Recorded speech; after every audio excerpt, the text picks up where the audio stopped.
தமிழ்நாட்டில் பல பகுதிகளில் தொடர்ந்து பெய்து வரும் மழையால் மக்களின் இயல்பு வாழ்க்கை பெரிதும் பாதிக்கப்பட்டுள்ளதாகவும் வடிகால் வசதிகள் முழுமையாக செய்து முடிக்கப்படாததே மக்களின் துயரத்திற்கு காரணம் என்று விஜய் தெரிவித்திருக்கிறார்.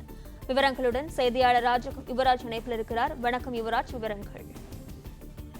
வணக்கம். சென்னையில் தொடர்ந்து பெய்து வரக்கூடிய மழையினால் பொதுமக்கள் பாதிப்புக்குள்ளாகி இருக்கின்றனர். இதற்கு மழைநீர் வடிகால் வசதியை ஏற்படுத்துவதற்காக நிதி ஒதுக்கீடு செய்தும் 4.5 ஆண்டு காலம் ஆட்சியில் பணிகள் முடிக்கப்படாததற்கு சென்னையில் பல்வேறு இடங்களில் மழைநீர் தேங்குவதற்கான காரணம் என்றும் குறிப்பிட்டு தமிழக வெற்றி கழகத்தின் தலைவர் விஜய் தற்பொழுது அறிக்கை ஒன்று வெளியிட்டிருக்கின்றார். அதன் மூலம் தமிழக வெற்றி கழக நிர்வாகிகள் பாதிப்பு உள்ளாகி இருக்கக்கூடிய பொதுமக்களுக்கு உதவி செய்யும் வகையில் அவர்களுக்கான அந்த உதவிகளையும் அத்தியாவசியங்களையும் செய்து தர வேண்டும் என்று அந்த பதிவிலை குறிப்பிட்டிருக்கின்றார். தொடர்ந்து சென்னை உட்பட தமிழ்நாட்டின் பல பகுதிகளில் தொடர்ந்து பெய்து வரக்கூடிய மழையால் மக்களின் இயல்பு வாழ்க்கை பெரிதும் பாதிக்கப்பட்டுள்ளது என்றும் வடிகால் வசதிகள் முழுமையாகவும் செய்து முடிக்கப்படாததே மக்களின் இந்த துயரத்திற்கு காரணம் என்று அதில் குறிப்பிட்டிருக்கின்றார்.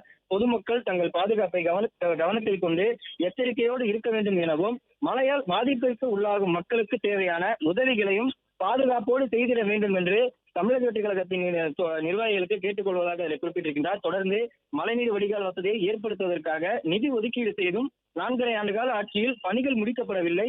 மக்கள் மீது சிறிதேனும் மக்கள் இருந்தால் கொஞ்சமாக பெய்த மழைக்கு இவ்வளவு தண்ணீர் தேங்கி இருக்காது எனவும் மீதமுள்ள பருவமழை காலத்திலாவது மக்கள் சிரமத்திற்கு உள்ளாகாத வகையிலும் அவர்களுடைய இயல்பு வாழ்க்கை பாதிக்கப்படாத வகையிலும் மழைநீர் வெளியேறும் வகையில் நடவடிக்கை எடுக்க வேண்டும் என்று தமிழக அரசை வலியுறுத்துவதாக இந்த பதிவிலே தமிழக வெற்றி கழக தலைவர் விஜய் குறிப்பிட்டுள்ளார்.